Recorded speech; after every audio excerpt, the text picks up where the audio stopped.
Okay. Good evening.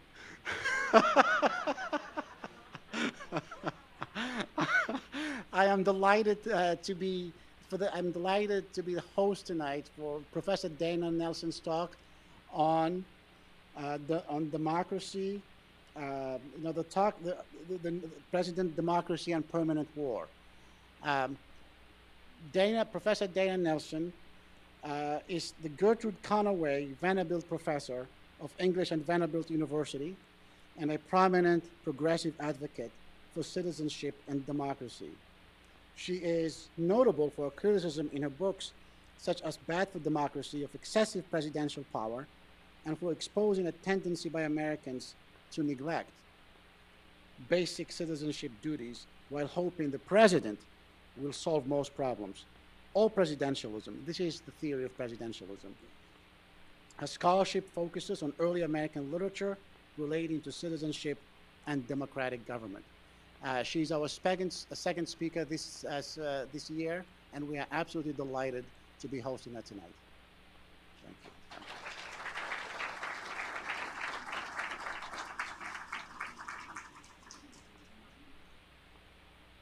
I'm so honored to be invited as part of this series. This seems like an absolutely wonderful set of talks and opportunities for discussions, and I'm really thrilled that Anwar has invited me to be part of this. So, the President, Democracy, and Permanent War. Can everyone hear me okay? Will you wave if you stop being able to hear me okay? All right.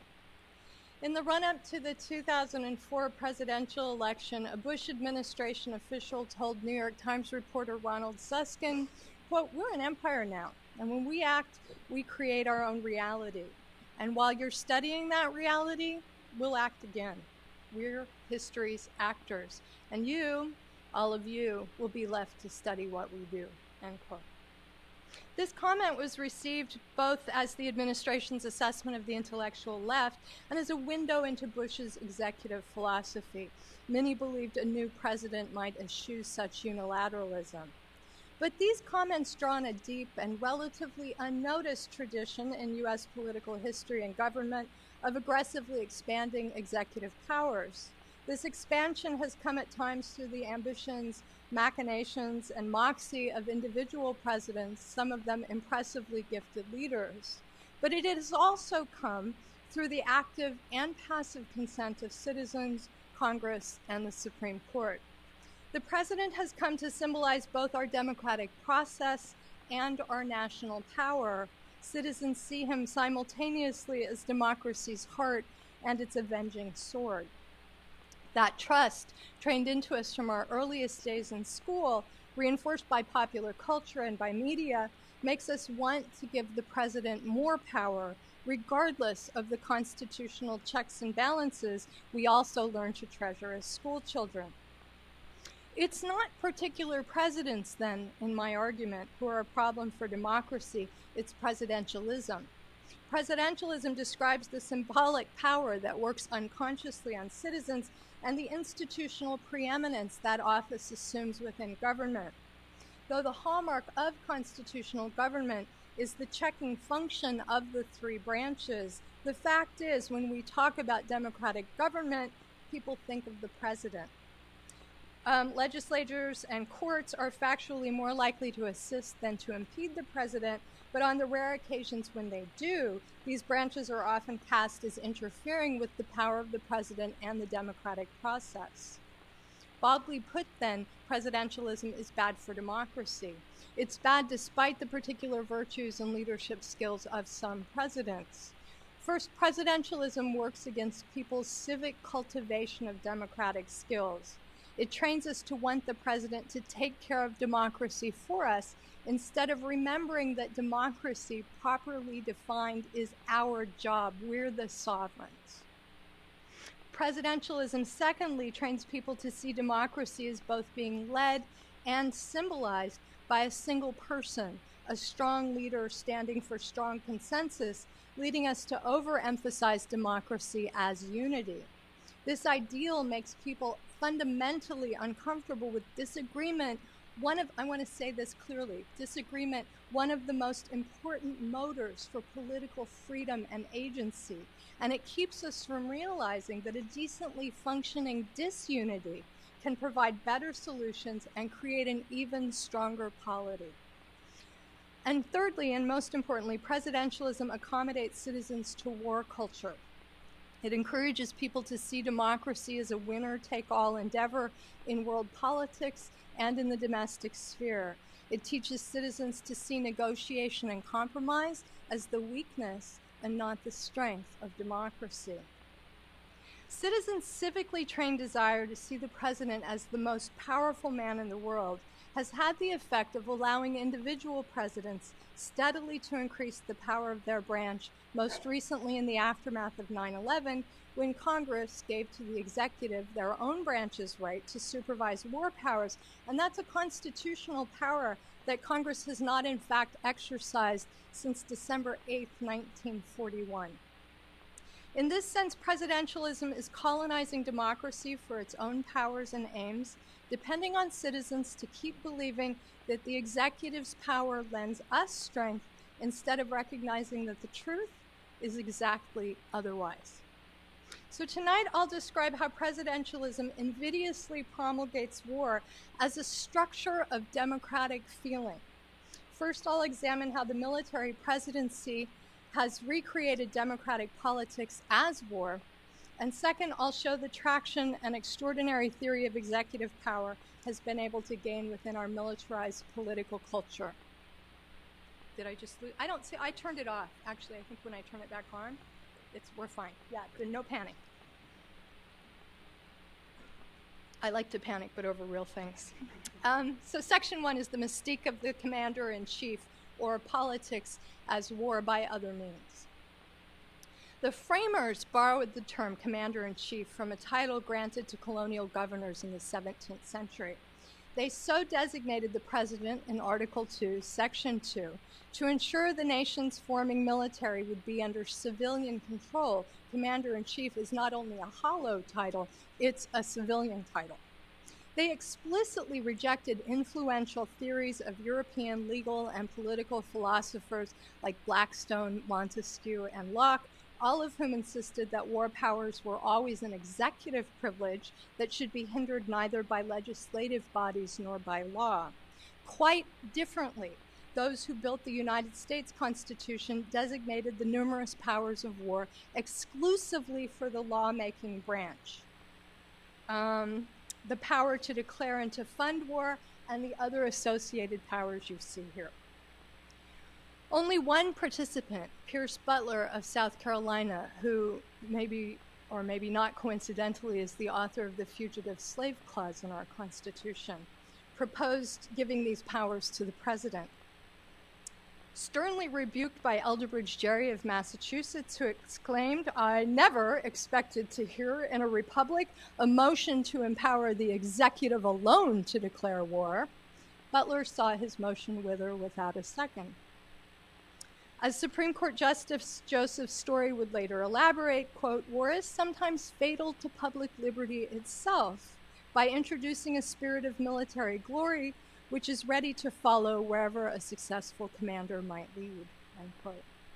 The delegates did agree to leave the executive the power to repel sudden attacks, wanting the president to be able, in Connecticut delegate Roger Sherman's words, to repel and not to commence war.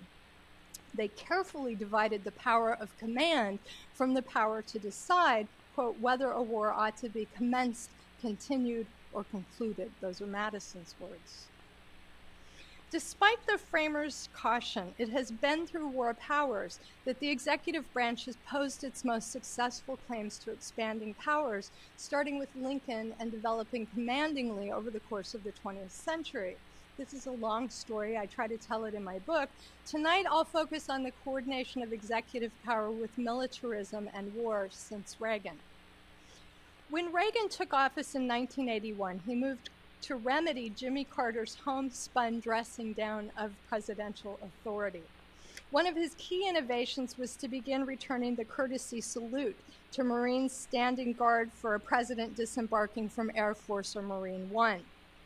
President Reagan's memorably snappy salute impressed photographers and citizens with its bracing formality, and so few noted how it undercuts constitutionalism. Civilians traditionally do not return military salutes, and the presidential salute erodes the careful distinctions the framers built between civilian and military leadership.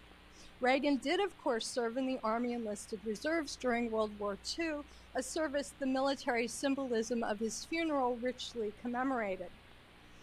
Because of his bad eyesight, Reagan had not been eligible for overseas service or combat. His assignment was to Army Air Force Public Relations and the 1st Motion Picture Unit in Culver City, California. But his veteran status was simply irrelevant to his civilian responsibilities as president, something combat veteran presidents from George Washington to Gerald Ford have honored. Yet Reagan's dramatic timing was spot on for his ambitions to expand executive branch powers, and I'll say a lot more about that in the second section. Over the course of the 20th century, presidents have increasingly advertised their symbolic clout as head of state to the public to leverage their specific political agendas. Scholars call this campaigning over the heads of Congress. As approval ratings demonstrate, nowhere is this strategy more effective than in their symbolic role as commander-in-chief. The symbolic commander-in-chief is the United States superhero incarnate. As such, he provides the most satisfying embodiment of the United States' international preeminence. In this vestige or salute or costume, the president invokes the classical terms of heroic action. Reassured by the strength of our superheroic commander who makes the world safe for democracy, ordinary Americans can get along with the business of daily life, exactly the appeal made by President Bush in the aftermath of 9/11. As we found our way into indefinite war, already the longest in United States history, all citizens have to do is conduct life as though all were normal. The mystique of the commander-in-chief encourages citizens to feel secure in regular life as it exacts our ever less questioning loyalty. This mystique encourages us to experience democracy through the lens of the military, not equalitarian, but hierarchical, a command where accountability flows only upward, not downward to citizens, now reconceived not as sovereign, but as rank and file. As President Bush famously explained to Bob Woodward, quote, "I'm the commander. See, I don't need to explain." That's the interesting thing about being president. Maybe somebody needs to explain to me why they say something, but I don't feel like I owe anybody an explanation, end quote. This philosophy informed Bush administration policy, and we could see its ramifications in the National Security Agency's warrantless surveillance program, where Bush enacted his assertion that he does not owe us explanations, but feels free to listen in for hours. And those who ardently oppose Bush's executive actions have supported or stood silent in the face of Obama's identical and even more aggressive assertions of wiretapping, Twitter tracing, BlackBerry busting policies and claims of sovereign immunity, and I'll say more about that too in the second section. Presidents' declarations of commanding powers over even the most private details of our life can only seem democratically commonsensical and protective insofar as citizenship has been overtaken by the anti-democratic symbolics of the military presidency. We trust him, right? He'll only listen in when he needs to. The ease with which citizens have come to consider the president our commander-in-chief, whose decisions command automatic loyalty, signals, in historian Gary Will's phrasing, the militarization of our politics. This militarization has layers of consequences, institutional, political, and cultural, to name a few prominent ones. Let's start with institutional. The framers created the congressional branch, they called it the Democratic branch, to be what they also called first among equals. Their theory of checks and balances solicited interbranch competition as a healthy feature of government. What they did not imagine, and this is where they got it really wrong, was that the president, yeah, I said it, the framers got it wrong. What they didn't imagine was that the presidency would be able to consolidate powers that would make Congress symbolically and institutionally the weakest branch. With the apparently irresistible mystique of the commander-in-chief, presidents' recourse to an expanding repertoire of unilateral powers has grown over the 20th century. As their powers rise, congressional power and its public standing declines. We typically imagine the branches to be operating on a level playing field, but actually they don't. Factually, there's a radical imbalance in each branch's incentives for an ability to protect institutional interests. As a single actor, the president represents the whole electorate. Congressmen and senators are accountable to districts and states. When the president wants to shift the status quo by taking unilateral actions of his own, whether or not that authority is clearly established in law, he can simply do it. And his actions inevitably enhance executive branch power. Congress has no such ability, and moreover, it's disinclined to act in ways that protect the larger institution. Instead, repeatedly, legislators will compromise branch power to advantage their state and districts and their chances at re-election. Public trust in and approval for Congress has declined steadily since the 1960s. While voters tend to see the president as making noble sacrifices on behalf of the nation, we're always so sensitive to his graying on the job. Political scientists John Hibbing and Elizabeth Thies Morse have found that people tend to see members of Congress as greedy, self-interested, and deceptive. Though the public seldom knows much about what's actually going on in Congress, we steadily contrast the president's decisiveness to Congress's partisan squabbling.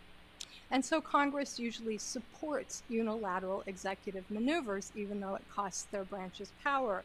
Tracking such showdowns over nearly a 30-year period, William Howells documents that, quote, Congress appears nothing short of eager to back up the president when he exercises unilateral powers. It plays well with the voters back home. So the more power Congress gives to the president, the harder it is to get it back, and the weaker and sillier they look for trying. Remember the 2007 impasse over troop withdrawal from Iraq and the rejoinder of the Bush administration, as Berkeley law professor and former Office of Legal Counsel's John Yoo evocatively summarized, quote, it would be Congress's power of the purse that would control the executive sword, end quote. And so is their bitter pill. The more power Congress gives over the president, the more symbolically macho he looks, what with that executive sword, and the more feminine. I mean, seriously, I know this is a great purse, but powerful? Congress looks when they try to oppose him in the name of constitutional balance. The subject of mock politics brings us to a second layer of consequences for our political culture. A recent book, The Art of Political War, redescribes democratic politics not as deliberation and persuasion, but as raw power maneuvers in a zero-sum game. This game's principles reverse to arresting effect the truism that war is politics by other means. David Horowitz offers a dictum for the new century, quote, politics is war conducted by other means. In political warfare, you do not fight just to prevail in an argument, but to destroy the enemy's fighting ability, end quote. I'm sorry, I have a slide for that. There you go. Sidestepping our new president's best attempts, U.S. political culture has seemingly accepted this truism as inescapable, if not necessarily desirable. Militarization redefines democratic practice in aggressively anti-democratic ways. Ideally, democracy is a system that thrives on and benefits from disagreement. It encourages a government where citizens working together find plus-some solutions out of their ongoing differences to the benefit of political, social, and economic commonweal. Quite differently, mocked politic assumes there are only two positions in the game, winning and losing. It imagines a limited supply of democratic good that should be monopolized by its victors. This is a war that degrades democracy and its putative winners alike. The militarization of our democratic politics fosters a Manichaean worldview. You're either with us or against us, on the side of the good or on the axis of evil. It's easy to attribute these reductive and vicious characterizations to the other side, but both right and left thinkers have become infected with knee-jerk habits. Shouting head television and radio thrives on demonization, as well as a book industry that produces such titles as "If Democrats Had Any Brains, They'd Be Republicans," or "Idiot America, How Stupidity Became a Virtue."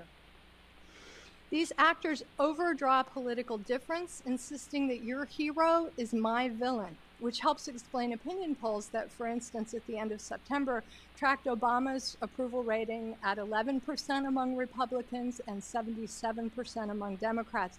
And I want to say, those splits are completely commensurate with the Bush-year splits. They're just flip-flopped. The exaggerated and irremediable differences painted by demonology feeds a climate of political and social fear. Oops, I'm sorry, this one. Activating what political scientists have described as an authoritarian dynamic. Recent research shows that the effect of an authoritarian disposition on partisanship has increased markedly in the last 3 decades. My Vanderbilt colleague Mark Hetherington and his co-researcher Jonathan Wheeler's study draws on 4 questions introduced in the 1992 National Election Study, which probes for 2 of 3 key authoritarian attitudes: submission and conventionalism. The third is aggression. Hetherington and Wheeler, like fellow political scientist Bob Altemeyer, are interested to show how authoritarianism's effect on current expressions of conservative partisanship.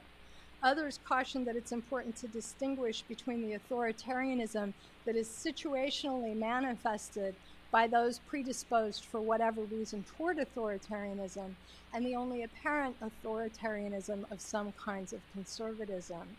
But within this debate is a growing consensus that exaggerated fear-mongering about corrupt leadership summon authoritarian political behaviors into the scene. And I just have this slide to make it clear that this works in both directions. And I'll talk about that more in a minute too. As touted Senate strategies like the nuclear option suggest, key democratic political skills for consociation and deliberation are declining in government. They're declining in our political culture too. Shouting head media has encouraged citizens who do want to talk politics to seek conversations amongst those with whom they believe they'll find agreement. But groups of like-minded people are highly susceptible to group polarization, a phenomenon Cass Sunstein describes at length in his book, Why Societies Need Dissent.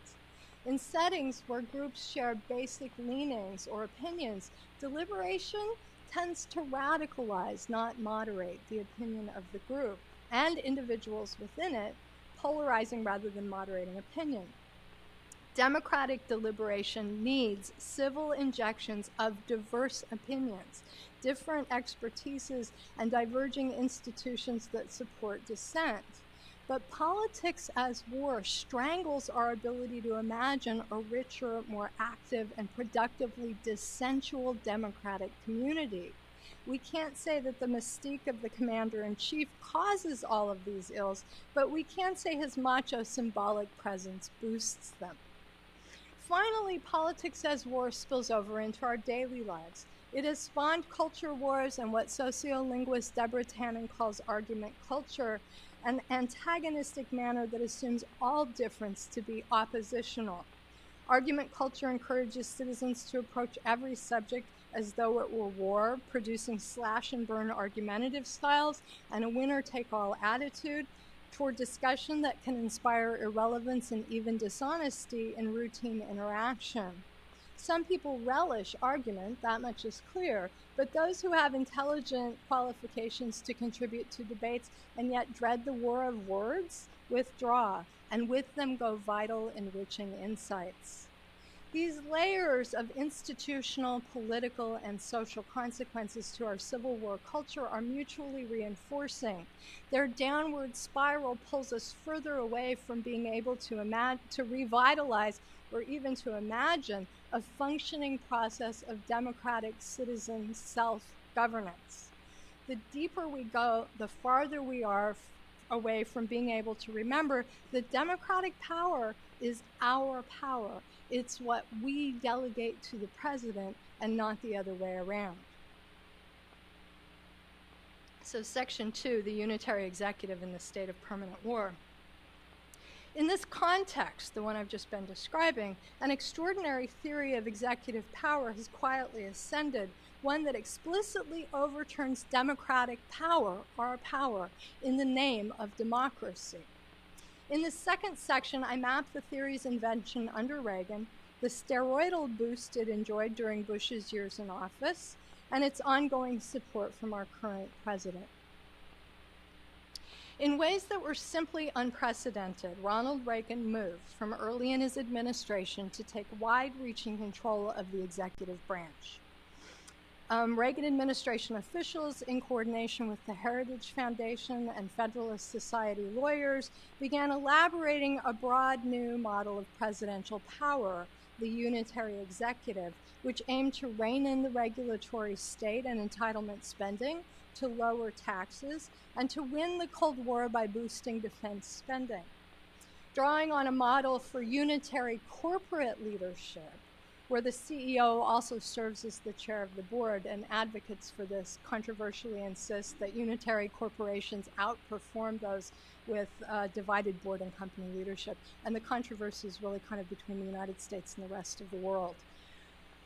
The unitary executive model was an aggressive brief for strong and undivided presidential control of the executive branch, expanded unilateral powers, and avowedly adversarial relations with Congress. Counselor to the President and later Attorney General Edmund Meese began voicing publicly, usually to great outrage back then, some basic tenets of this new theory. Here's one that's become uncontroversial.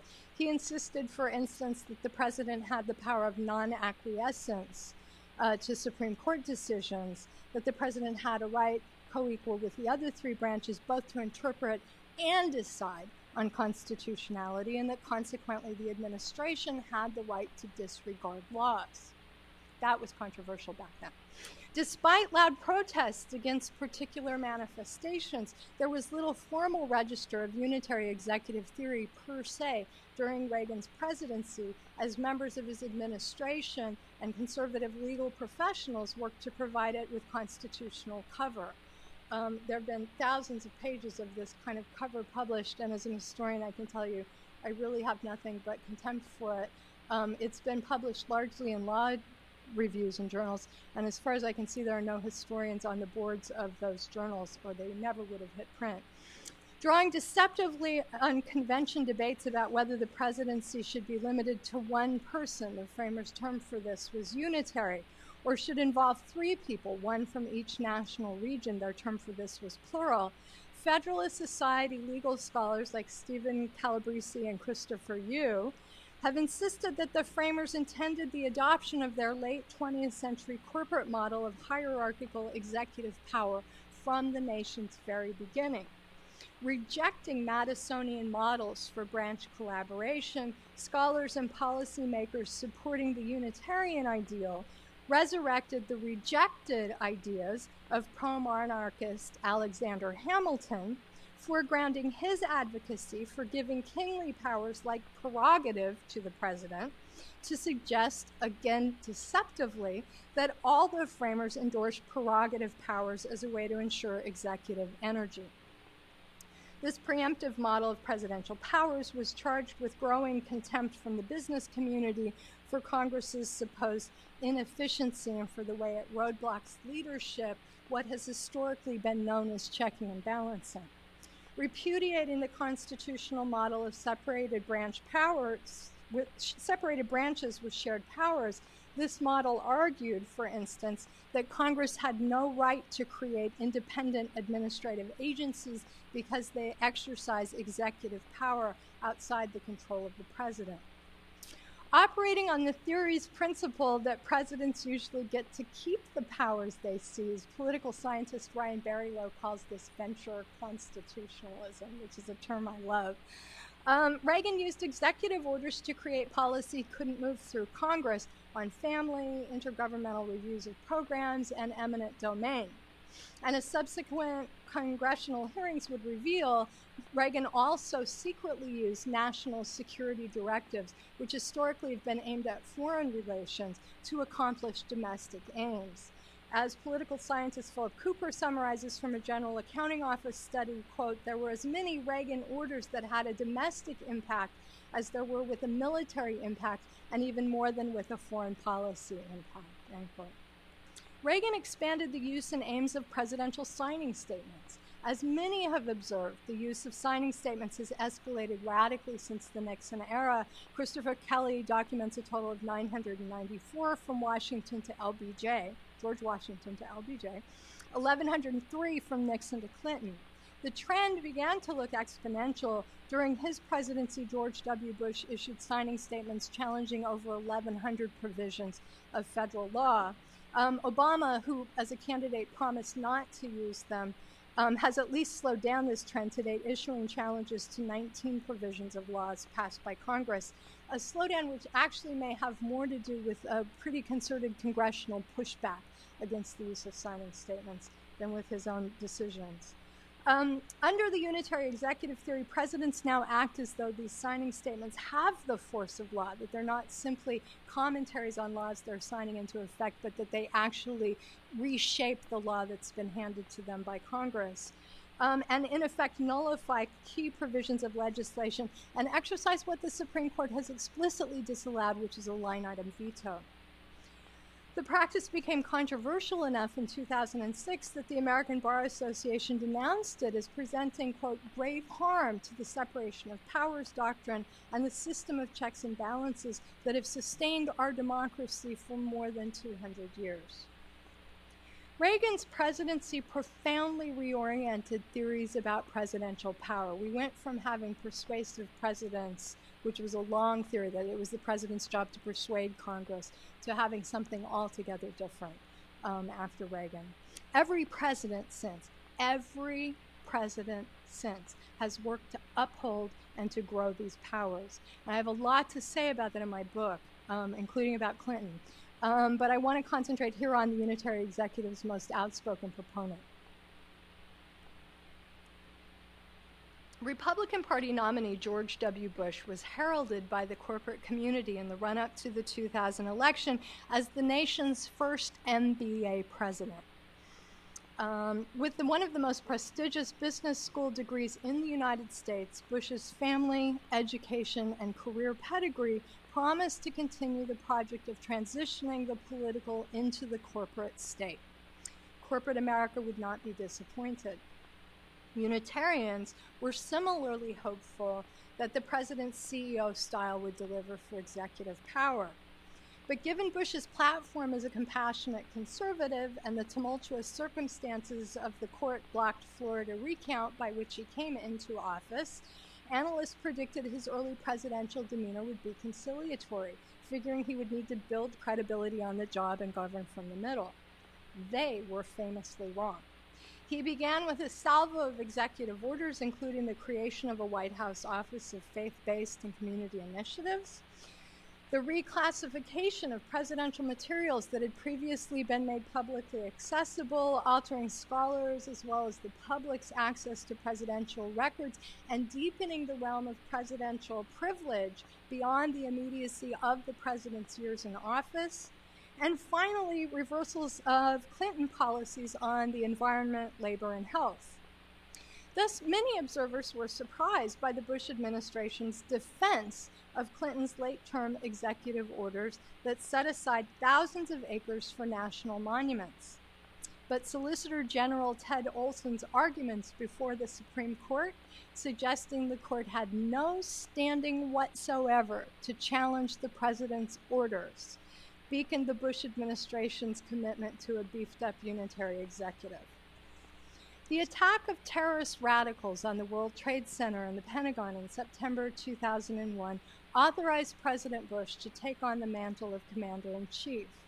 Creating the Department of Homeland Security by executive order, Bush began pushing both in public and in secret for vast expansions of executive powers through the Patriot Act, through national security directives, and through military orders. The Bush Doctrine depended heavily not just on U.S. unilateralist preemption in the so-called War on Terror, but specifically on presidential unilateralism. As political scientist Michael Cairo details, the Bush Doctrine's, quote, entire strategy is based on the presumption that the president can and must act to prevent future attacks on the United States or U.S. interests. It denies the necessity for congressional action of any kind in the use of force, end quote. Other Unitarians were willing to go even further. Harvard law professor Harvey Mansfield argued in a May 2007 Wall Street Journal editorial that the president should not only not be subordinate in any way to Congress, he should also be above the rule of law. Making the president follow the law unnecessarily weakens the executive, and Mansfield dramatically concluded a weakened executive leads inevitably to a failing nation. Indeed, as the NSA warrantless wiretapping controversy revealed, President Bush had not considered himself bound by the rule of law any more than his advisors had found him to be bound by international war rules, treaties, or Geneva Conventions in deciding the method for dealing with foreign combatants or U.S. citizens captured in the so-called War on Terror. The Bush administration pushed the theory of the unitary executive toward its logical conclusion. Earlier debates about the theory relied on an at least apparently democracy-friendly theory of branch equality. Each branch has separate and equal powers. The president has an equal right to interpret and decide on the Constitution, and Unitarians could thus claim they were simply working to make inter-branch relations more fairly competitive. But these claims to democratic equality for the president's power could hardly restrain the unitary executive's mock politic aims for branch supremacy. The Bush administration held that its every action, with both regard to foreign and domestic policy concerning security, was covered by the mantle of Bush's uncheckable privilege as commander-in-chief, powers which came to him, his advisors asserted, both through Constitution's Article 2 and through the 2001 congressional authorization for the use of military force. You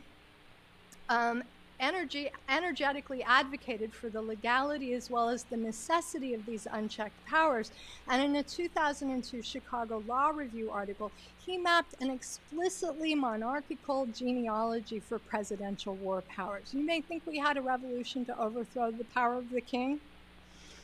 Drawing on Lockean theories of the king's executive powers, you insist that while the framers may, quote, have altered other plenary powers of the king, such as treaties and appointments, they nevertheless meant to give all other unenumerated executive powers to the president, end quote.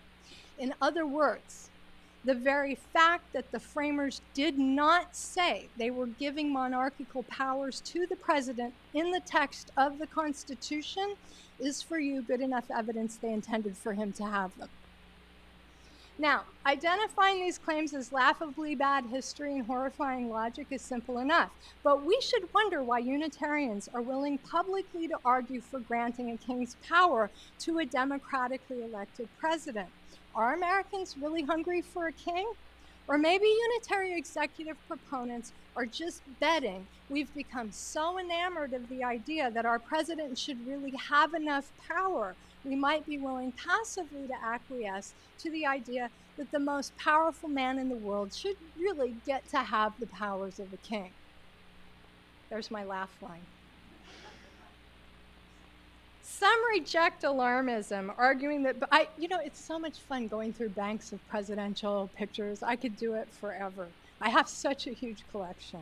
Some reject alarmism, arguing that Bush's overreaching set back the march of the unitary executive, like journalist Jeffrey Rosen, who concludes, quote, Bush's extremism may have ultimately weakened the executive powers in the same way Clinton did when the Supreme Court rejected his sweeping assertions of executive privilege in the Monica Lewinsky investigation by taking implausibly aggressive positions before the Supreme Court. Both presidents precipitated a judicial backlash, end quote. But Rosen's conclusion ignores his own cogent framing elsewhere of the differences between the Rehnquist and the Roberts courts, and of key changes in political climate. The court's older conservatives came of age in an era that was skeptical of New Deal presidential excess.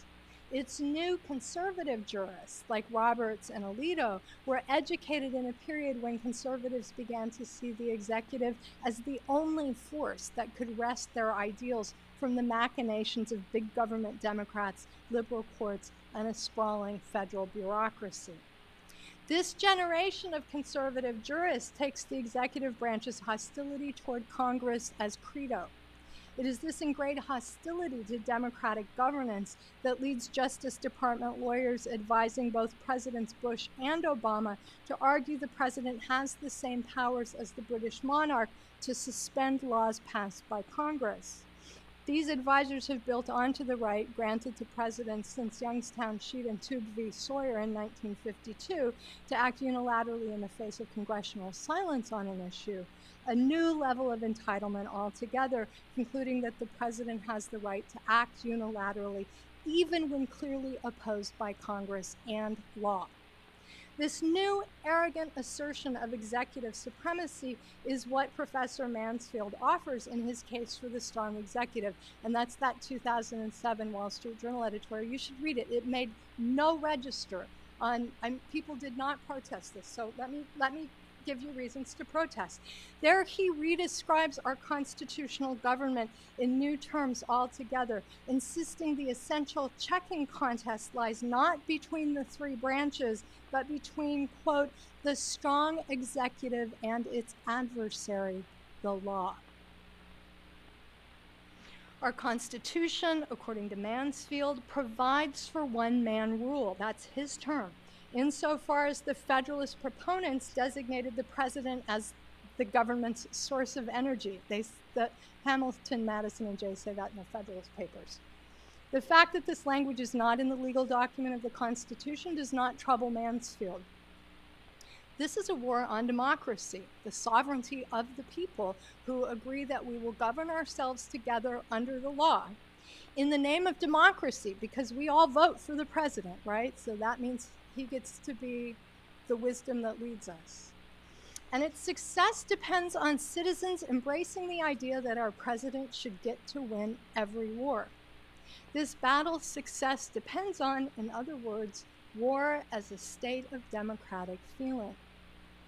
As a candidate, Obama vehemently promised to restore the executive to the rule of law, to, quote, close Guantanamo, restore habeas corpus, to say no to rendition and warrantless wiretapping.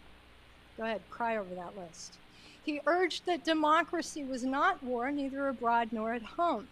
But in office, while working for bipartisan legislation in Congress, Obama has simultaneously, though far more quietly, cultivated the very unilateralism he excoriated Bush for wielding, inventing a new executive tool, sovereign immunity, that one-ups the state secrets claimed by the Bush administration, asserting the United States government is free to intercept citizen communication of any type, even illegally, and that citizens who find out that they've been illegally intercepted are barred from suing government unless they can prove that government officials willfully disclose this information to the public. Go ahead and try to prove that.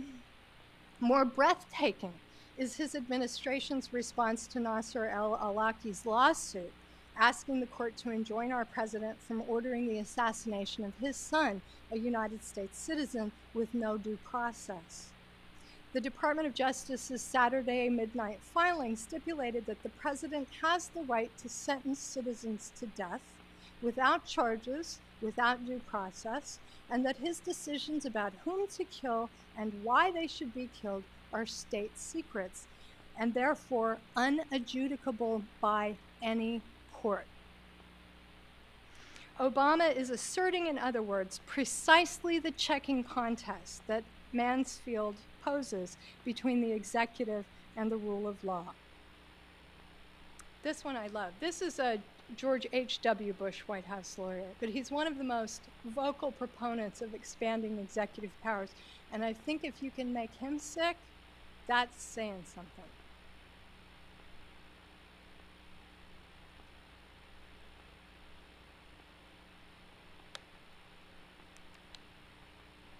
When I began working on this project in the late 1990s, I aimed at reorienting the ideas and democratic habits of people who were unhappy with the offerings of current presidents and presidential candidates. I wanted to argue we might have a political system we could find more satisfaction in if we became more invested in local democracy, and I hope we'll talk about that in Q&A. The messy, often time-consuming, not always immediately rewarding work of face-to-face self-governing. It was a kind of puckish endeavor, asking my fellow citizens to think about the democratic project, informally and formally, as something wider and deeper than voting for the president every 4 years and then watching the news and complaining every minute in between. But the clearer tendencies of the unitary executive model for the presidency have added an alarmist aspect to my appeal. Now it's not so much a matter of simply recreating democratic practice as it is of losing its possibility from formal governance altogether. Rosen notes that, quote, conservatives are reaping the consequences of the Leviathan state they once warned against. Once executive power is viewed as absolute, centralized, and indivisible, it tends inevitably to grow, end quote. But the problems I've been outlining here today have not been remedied nor hardly criticized by a democratically controlled government. No president has or ever will consent to giving up the powers accumulated under the unitary executive, is my modest bet. Every president believes he needs such powers and more to accomplish his mandate and protect his legacy. This threat to democratic government of the people, by the people, for the people, will not likely be remedied by any person we elect to Oval Office. So the real question is what we, the sovereign people, do in the face of this threat to our democracy, which is actually a really good place for discussion to begin. So I'm done. Let's start talking.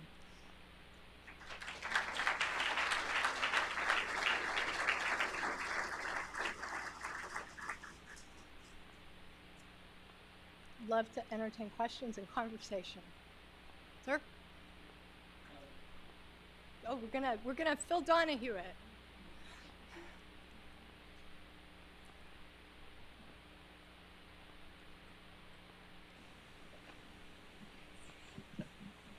Could you tell me your name? My name's Dan Lakeman. Dan? Yeah. How and when did executive orders become, my understanding is that they were originally developed so that the chief executive, could put into place certain administrative things so that his branch could function properly, geared toward his cabinet. Right. How and when did these executive orders become legislative? Yeah.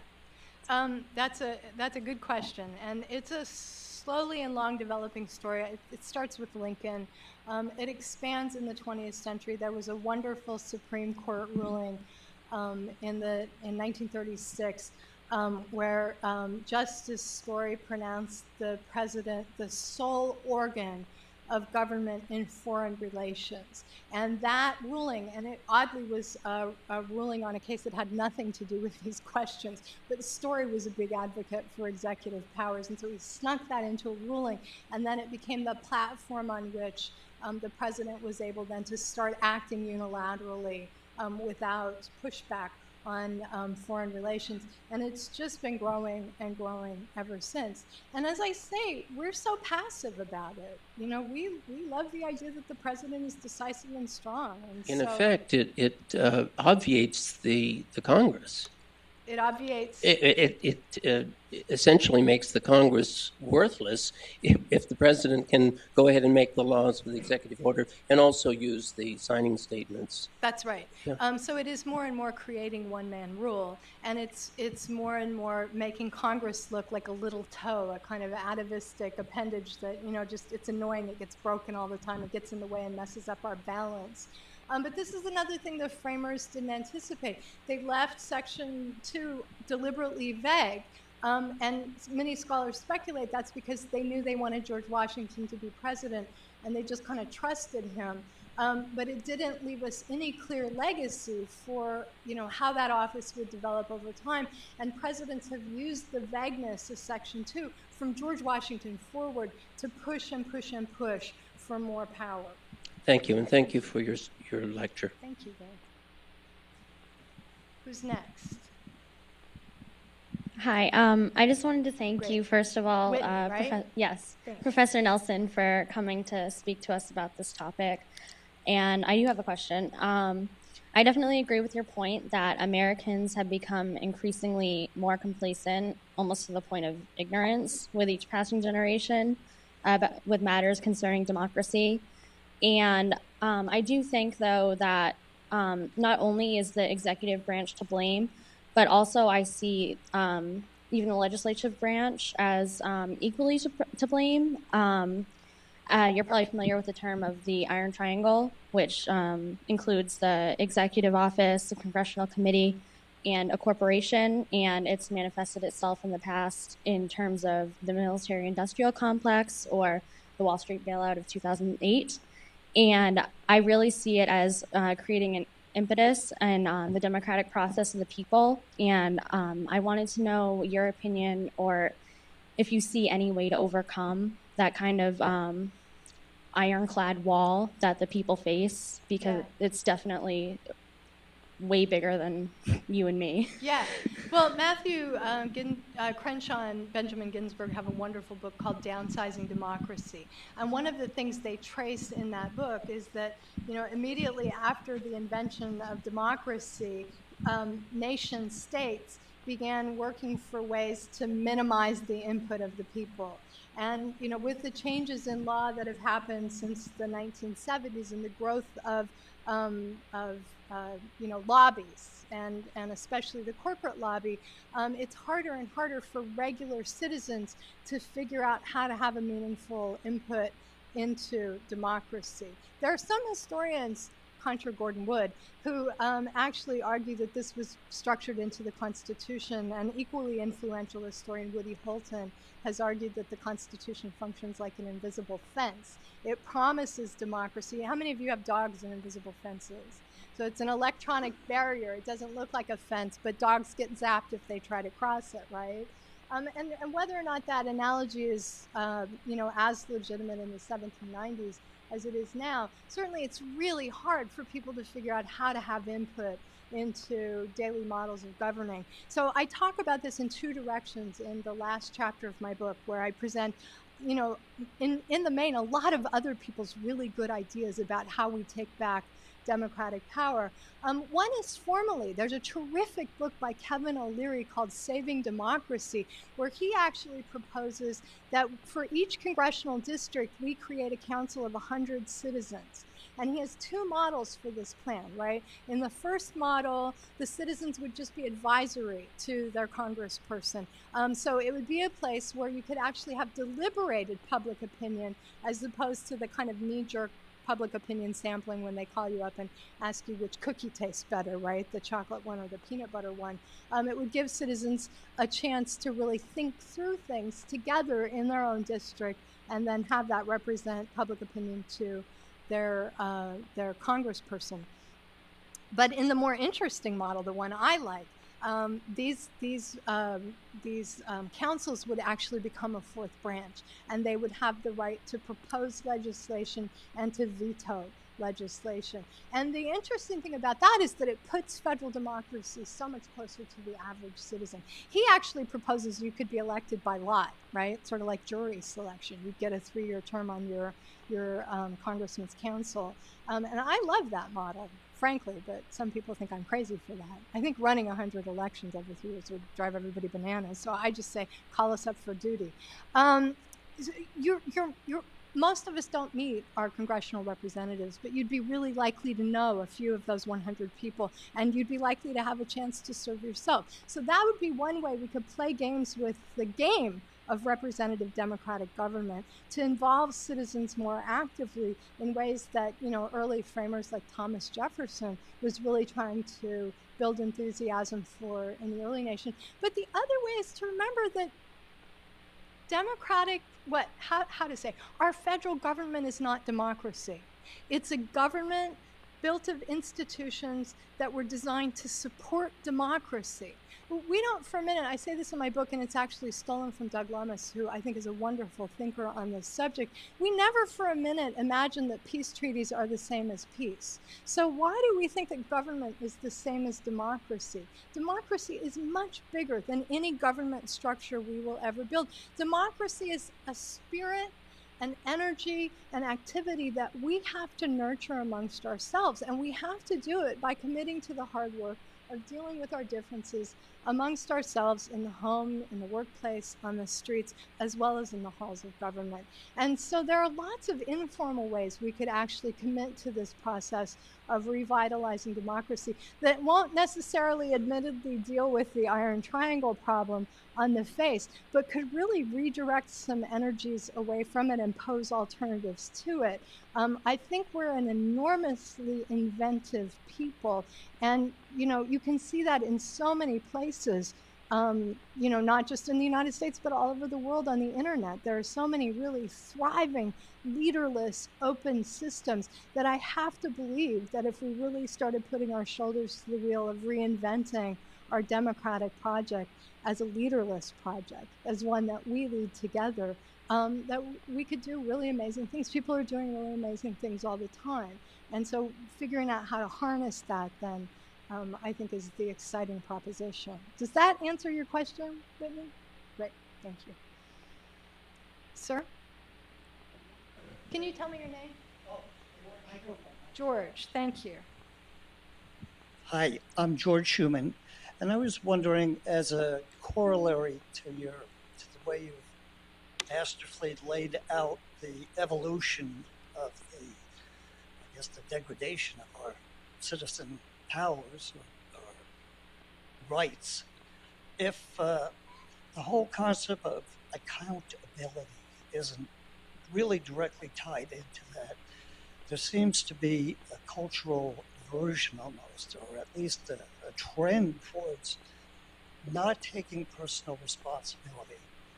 And, it really came to mind when you're talking about the president, the single person. It's so simple for many people to say, president will solve the problem. If it goes wrong, it's his fault or her fault, etc. And I'm wondering about your thoughts concerning that.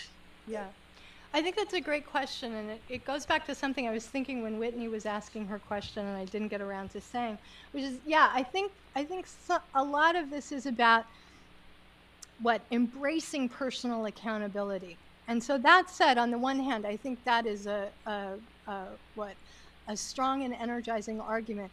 On the other hand, how to say, I want to use it as an energizing argument, but not as blame. I think our institutions, both governmental as well as cultural, have made it really easy for citizens to feel. I mean, there's a lot of news to follow every day. And if you really want to stay on top of what's happening with local government, state government, federal government, you devote a lot of time to listening to the news. And you feel really politically engaged, right? Your brain's churning, you're thinking about it really hard. And so that feels like politics. Only we're not doing democratic politics, right? We're basically spectating and forming our own opinion without engaging in the work of deliberating. So there's, there are all of these ways in which the structure has become built against us. And we're going to have to think really creatively to overcome it. There are a lot of ways in which Congress has and formal government has been built to keep citizens out. And we're going to have to think creatively to storm those walls and to redirect those energies. Congress isn't going to fix this for us any more than the president is going to fix it for us. So we really do have to embrace accountability as a joyful proposition. I mean, really, that is the radical bequest of the American Revolution. That's what's so exciting about the revolution. Really, the people said, yes, we can. Yes, we can. And that's what's so energizing about Obama's iteration of that. Yes, we can. We can do this together. We're going to go ahead and believe in each other despite our many differences of situation and background and economic standing. We're going to believe we can do it together. That's what was so galvanizing about Obama's iteration of that on the campaign trail. It's like he forgot about us once he got into office, which was entirely predictable because that office is like, it's like a centripetal force. It pulls people in and it spits out something altogether. For every candidate who's embraced executive powers and has grown executive powers, I can find examples in their earlier career of gorgeous, articulate denunciations of the dangers of allowing presidents to govern unilaterally. So the office does that to people. But we don't have to forget what was exciting about that promise. Yes, we can. I believe we can do this. We do it in all kinds of other settings. So, you know, United States colonists staged a pretty powerful revolution against a pretty powerful force. I think we could have, what, a quiet or a loud pro-democracy revolution in the United States. That's not it's not outside the realm of possibility. And I think it can be a productive revolution. So, thank you, George. Who's next? Hi, a quick question on what you've been talking about in these ideas of reform. Because I noticed on my BlackBerry, I have an opportunity to have an application that will let me know of everything that's being voted on in my different. So my question is, do you see, or how do you see technology assisting in changing this? That's a great question. Tell me your name. John. Thank you. I think political scientists and sociologists and media experts more capable than I, so I'm just borrowing their arguments, are basically arguing that it's not automatically enhancing citizen access to meaningful input. It's allowing us more venues for spectatorship. It's not producing the kind of democratic deliberation that we imagined it might 20 years ago. What it has produced is more and more intense self-enclaving. So I listened to a political scientist whose name I'm blanking, but if you look me up at Vanderbilt and email me, I'll find his name and email it to you. He's got a new book out, and he actually he has traced users using the internet, and we're completely self-enclaved on the internet. We only go to sites where we think we're going to have our political opinions reinforced. The traffic for liberals looking at conservative sites is like 1% of internet usage and vice versa. There's just almost no register of people trying to broaden their sense of factual input. So the internet is not serving as that deliberative sphere by any means, and in fact, it's radicalizing us. We're getting more and more committed to, really radical versions of our own opinion with that behavior. And the technology is broadening. It's enhancing our sense of political busyness without broadening the deliberation that I think our framers were right to try to build into government. I think they were wrong to try to teach us that only representatives could deliberate. That's my difference with them. People in the early United States were really turned on by democracy, and the framers were a little afraid of that. So they wanted the people to believe that it was in the sacred halls of government where deliberation could best happen.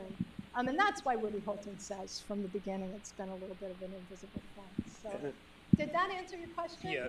And you'll email me if you want the title of that book? I will do that, sure. Okay, great. I did have a question, though, pertaining to what you say in your book about, we know that nowadays, big business puts a lot of money into elections, and often we don't have the greatest choice, and we end up with a president that then selects their own cabinet that we don't have any control over.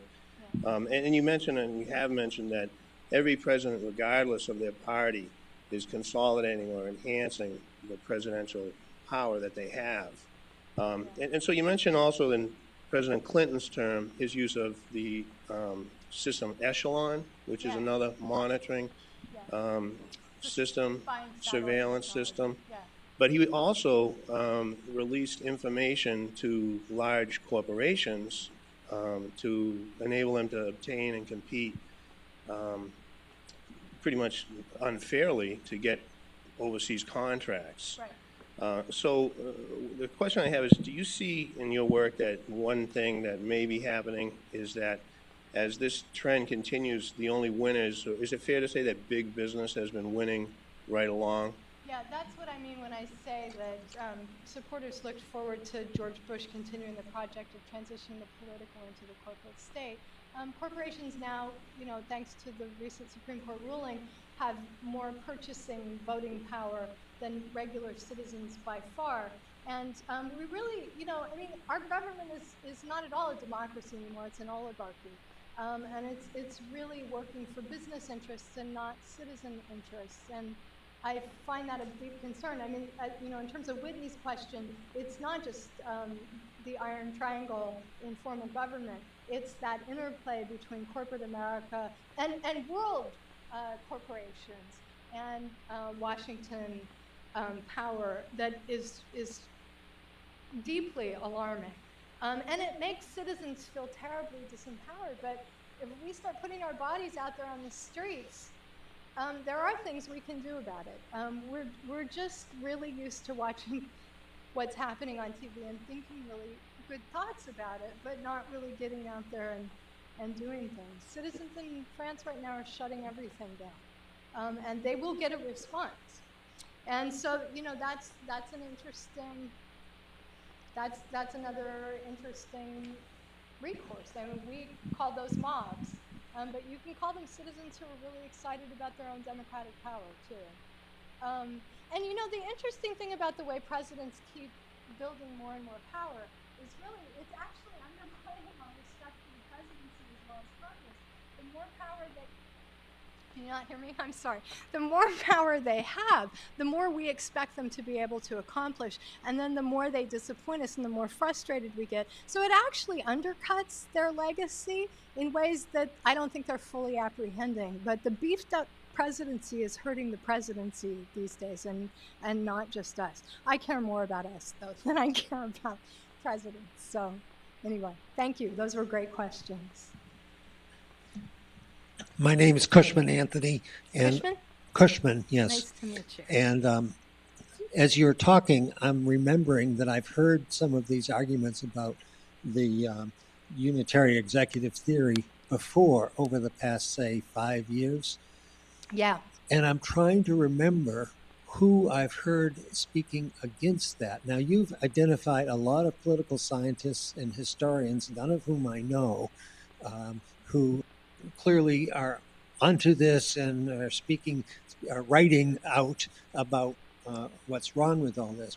Are there public figures as well who have been speaking out about this? And if so, who are they? Joe Biden was eloquent in the run-up to election.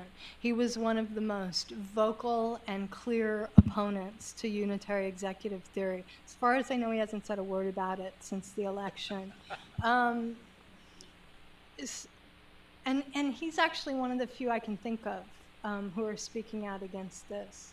And it's interesting. I had a conversation. There have been 2 other books since mine that have come out on this subject. Jean Healy, who is one of the directors of the Cato Institute, has a book arguing against the accumulation of executive power. And Peter Shane, who's a law professor at Ohio, has a book called Madison's Nightmare. And he and I we were invited to some things together. And Peter said this really smart thing to me. This was like in January of 2009. And Peter said, nobody's going to speak out on this right now because everybody's hoping to be appointed to the Obama administration. And I think that was brilliant. I think he's right. I think people got really quiet about those critiques precisely because they were trying to curry favor with Obama. And he's been really quiet on the subject since he's been elected. He and Hillary Clinton spoke out against it while they were campaigning. And then, of course, neither one of them has said anything about it since his election and her appointment as Secretary of State. Are there any others, especially are there people in the Republican Party as well as Democrats? No. The Republican Party really likes unitary executive theory. And they're waiting there are 4 justices who have explicitly taken stands supporting unitary executive theory: Scalia, Alito, Roberts, and Thomas. So we just need one more to actually have votes that will make it constitutional. So, we don't know where Elena Kagan is on this subject. We'll find out, and I hope we don't find out to our dismay. There are very few people speaking on this, which is why, Anwar and I were debating on what kind of talk I was going to do tonight. I have a much more cheerful one on how the president becomes a superhero. It makes people laugh a lot more than this one. This one's a very grumpy talk, but part of why I want to give it is that the left, which was really vocal about unitary executive theory before Obama's election, has fallen silent. And the right is celebrating his commitment. However much they excoriate his domestic policies, they are thrilled with his support of unitary executive philosophy. So the left is being quiet about this, and call me histrionic. I think this is a huge danger to the ideals our country was founded on, ideals I am as a citizen proud to uphold. I'm not going to want to uphold the one-man rule that Harvey Mansfield is celebrating. But maybe I won't have a choice by then. So thank you. That was a good question. There's a woman in the... Oh, okay. First you and then the woman in the blue turtleneck. I'm Cynthia Forrest. Thank you, Cynthia. I'm curious about your notion of the mechanism or the machine in Washington that engulfs a president when they walk in the door. And what is your notion of the nature of the machine and its deep roots in the governmental system? Well, I spend a lot of time in my book trying to, a lot of presidential scholars argue that this trend didn't really start until the beginning of the 20th century. So one of the arguments I play out with historians in this book is to say, no, it actually really started with George Washington. George Washington, guided by Alexander Hamilton, was deeply invested in beginning to push on the limits of executive power. And over time, and this is where the framers just made an innocent mistake, which is that institutional problem. Congress, there are hundreds of Congress people, and it's really hard to get hundreds of people to agree and act in lockstep to protect their institution. The executive symbolically, practically, is geared around that one person. And that's why I actually don't blame presidents who uphold this theory. They're doing a good job to protect their institution's interest. They're making sure that they protect the power of the office as it came to them, and they're doing their best to add power to it. So it actually structurally makes a lot of sense to me that every president goes in and gets busy protecting and growing that power. They're simply being what in our historical tradition is called a good president. It's just my argument that we need to stop admiring that and wake up and realize what that's doing to our revolutionary bequest. That our revolution really was a radical one. And we have every right to celebrate it as such. And we need to, pick up that bequest and do something with it before we live in a nation where we can't. And we kind of do live in that nation already, as Whitney was suggesting. But it doesn't have to be that way. We don't have to keep being so passive about this. And, I have to say, I work with a lot of activists in Nashville. There are some really terrific, resourceful, visionary, indefatigable, optimistic people.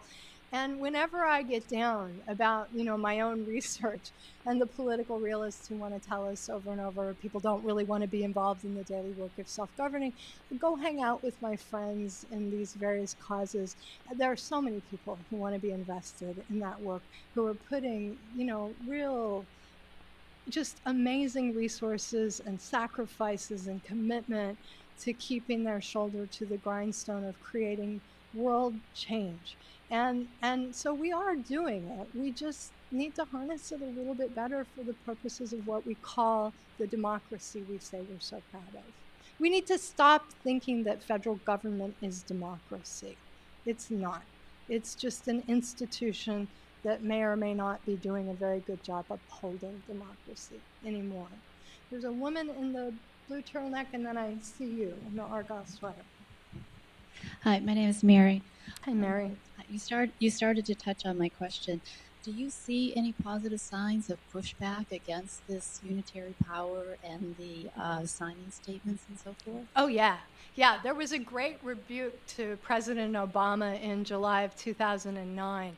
That was when he issued the signing statement. Congress had said that the president couldn't do, that nobody in the executive branch could penalize whistleblowers. And Obama issued a signing statement saying this interferes with my power as executive, and basically made it clear that he could indeed punish whistleblowers from the executive who might be reporting legally to Congress. There are already powers that keep people from reporting illegally. So he was advocating that he had the right to punish people who had reported legally in ways that he didn't like. And Barney Frank led the Congress to a near unanimous rebuke of the president, reminding him of his own opposition to the signing statement as a senator, and pretty severely slapping him on the wrist. And then Congress, since then, almost every time he's issued a signing statement that interferes with their power, has rewritten the law in ways that go right around him. And, Peter Shane, he's a good person to follow on this. He blogs a lot. And since he's trained in law, he's actually better on these questions than I am. I just borrow from him. But he's pointed out that probably in the Supreme Court, the president will win those contests if they're challenged. But it's a really good sign that Congress is starting to push back for its own power in these contests. And really, after a long time of silence, is asserting a checking function against those executive aggrandizements of power. That's a great question. Thank you. So there's a fellow in an Argyle shirt. Can I get his question first, and then we'll go back to you? Thank you. Hi, my name is Brandon. Hi, Brandon. I don't know if you can comment on this. Well, first of all, I enjoyed your lecture. Thank you. But in your lecture, you talk about how, especially from Reagan on, each commander-in-chief has obtained and desired more power with their position. And I was just wondering, do you think that, especially with the development of media scrutiny over political officials in the last 30 years has also increased, do you think that that has anything to do with presidents wanting more executive power, sort of to prove themselves against media scrutiny? Yeah, I mean, that's interesting because, they've all been pushing for more and more secret powers, and Obama's administration in particular has been really aggressive about, they're going to be proposing new legislation. I think the last I read was in April, basically saying that communication technology will be illegal unless it allows the federal government freely to scrutinize citizen communications of every kind, right? So anything that can't be wiretapped is going to be illegal. We just got really mad when the United Arab Emirates outlawed BlackBerries. Remember, we said that's more evidence of their dictatorship mentality. This is precise, and they pushed back. They said, actually, this is in keeping with what you guys are doing in Washington. So Obama's administration has been working to have more ability to penetrate into what we're saying while erecting higher and higher walls of state secrets, right? All of the stuff we don't have to look at in government. And I think it's smart of you to notice a connection between kind of the expansion of blogosphere reporting and citizen investigative journalism and the desire of presidents to create a stronger wall of secrecy for their own actions. So you may be right. It may kind of be proportional. That's an interesting proposition. It might be a good thing to write a paper on. That seems like a smart association to me. Thanks, Brandon. Hi, my name is Howie, and Howie. I'm just wondering if you can comment on basically about our country is kind of founded on a capitalist mode of production and way of commerce and things of that nature. Do you see a kind of direct link towards the presidential thirst for more and more executive power as also which parallels kind of like the capitalist mode of production that we have in our country today? Yeah. And do we have to not only change the way we do government, but do we also have to change the way we do business as well? That's a really smart question. And I think I think what we have now is a form of capitalism that is different from the kinds of capitalism that have come before. Yes, Alexander Hamilton's vision was to create the United States as a commercial republic. And a lot of what got put in place in the Constitution was kind of pro-business, right? The United States was having a hard time taking out loans. And so, the elites in the United States weren't able to do both their own entrepreneurial projects and the public projects that they wanted to do without loans. So they needed to show that, for instance, debtors' claims weren't going to be forgiven as they were being forgiven in many of the early state legislatures. So that is one of the reasons that those protections are written into the Constitution. But saying that is not saying that the kind of capitalism we practice now is the kind of capitalism that was being practiced then, or that the framers envisioned. For instance, corporate charters back then were a privilege, not a right, and corporations had to document that they provided a public good to be able to take out a charter, which is radically different from what we have now, where the 14th Amendment, freeing slaves, has also been used to give corporations all of the rights of individuals only into perpetuity, right? So capitalism has run in cycles, and I think we're in a particularly beefed up cycle in capitalism now too, the kind of neoliberalism that I talk about in my book, the argument that capitalism should never be checked by any governing mechanism. And there again, and people part ways with me on this, but, I think it's interesting to think about democracy. Certainly lots of people in the early United States were thinking that democracy was going to mean that they had a right to participate in economic decision-making that would affect the Commonwealth too, which is something that the Constitution moved away from them.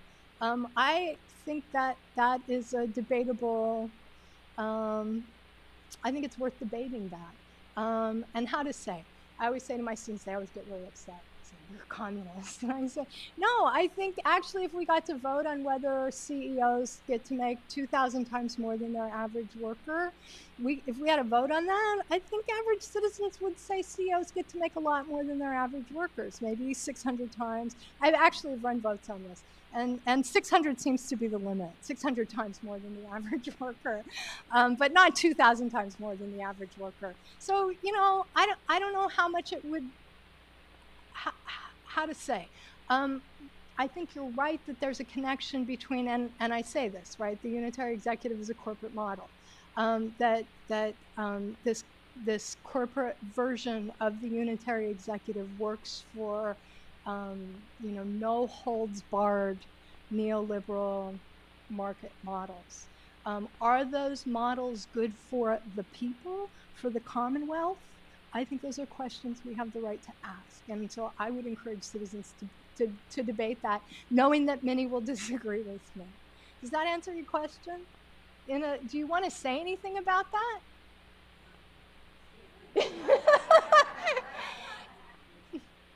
Well, it's funny because we actually feel like we have a right to complain about the president, but when it comes to capitalism, that's actually a little bit more hallowed ground, right?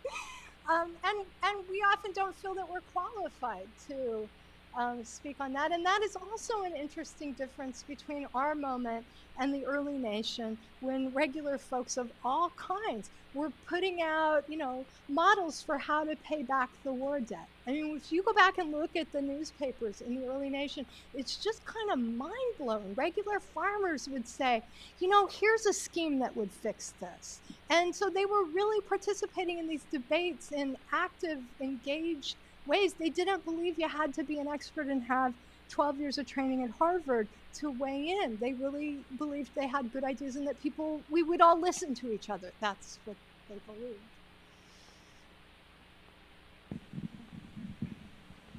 Hi, my name's Christina Mishu. Hi, Christine. Hi. You mentioned in your book the idea of corporate aristocracy. And as we were just talking about with capitalism being another American ideal that people are reluctant to let go of, what do you think about the current emphasis in American culture in consumerism and accumulation, not just with wealth, but also with trivial items, just so that people can say that, that they are getting things, basically. And I also see in some ways this being a direct promotion of individualism as well. You know, we say that capitalism is a way for everyone to have upward mobility and everyone to have equal opportunity. But as we can see, especially from the glass ceiling perspective, that upward mobility is not always necessarily there. There has to be a worker for that CEO to make that 2,000 times salary. Right. And how do you see the corporate aristocracy's mechanisms as far as the media with distraction tactics and pushing this mass consumerism as a way to keep up this promotion of democracy from the people directly? That's a great question, and I actually think you're pretty articulate on this subject.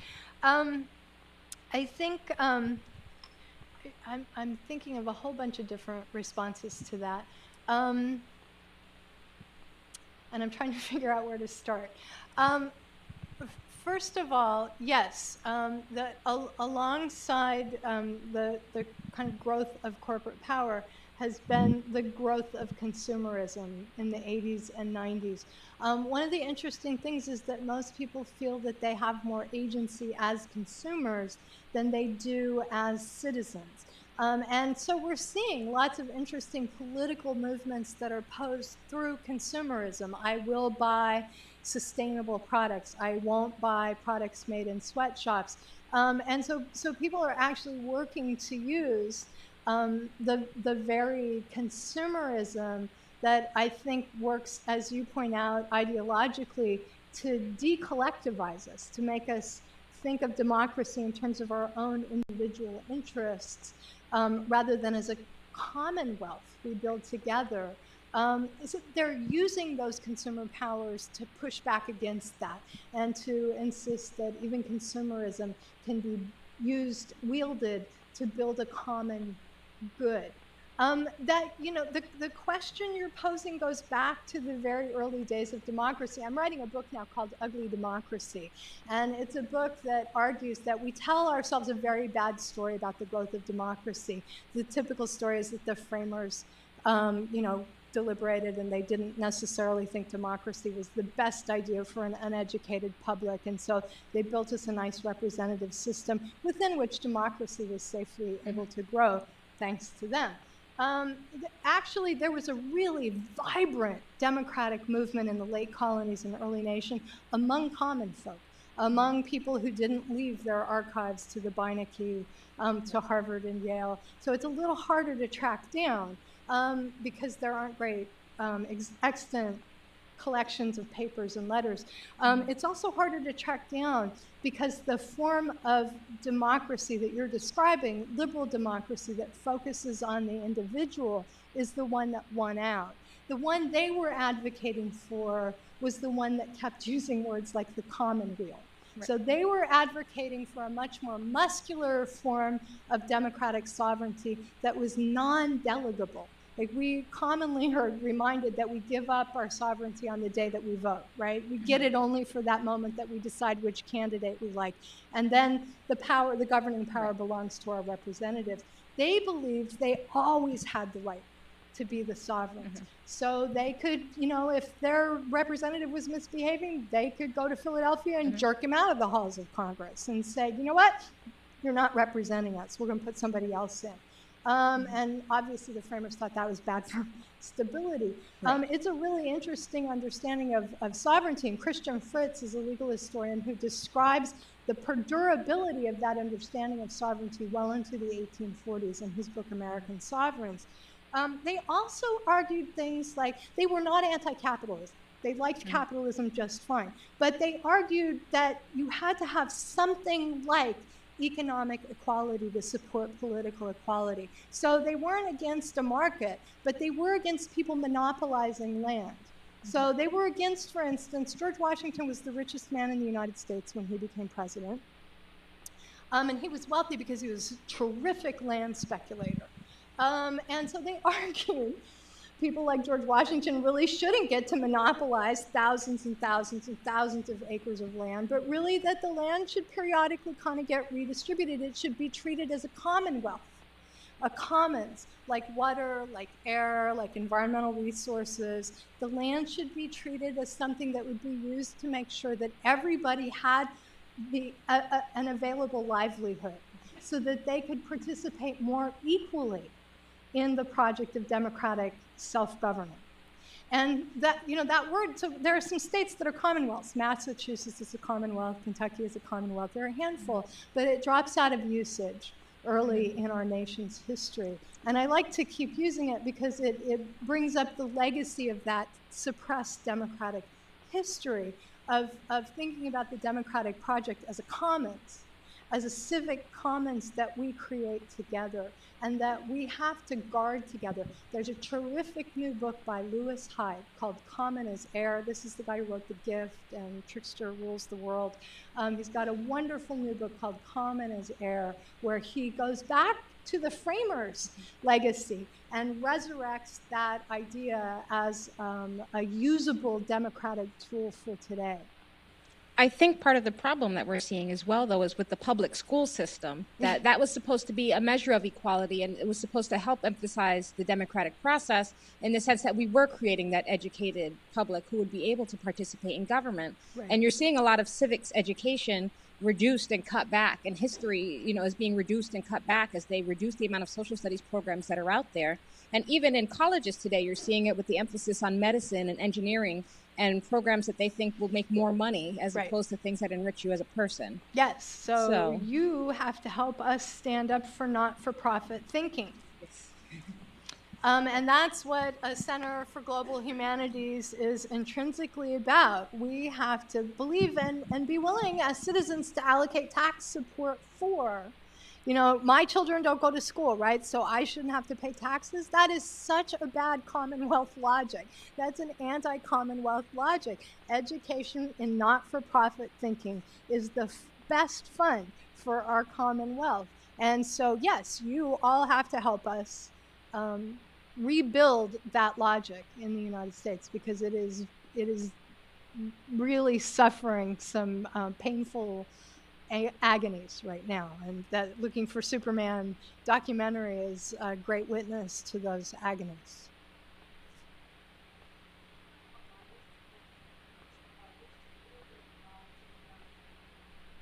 Yay! There are very few of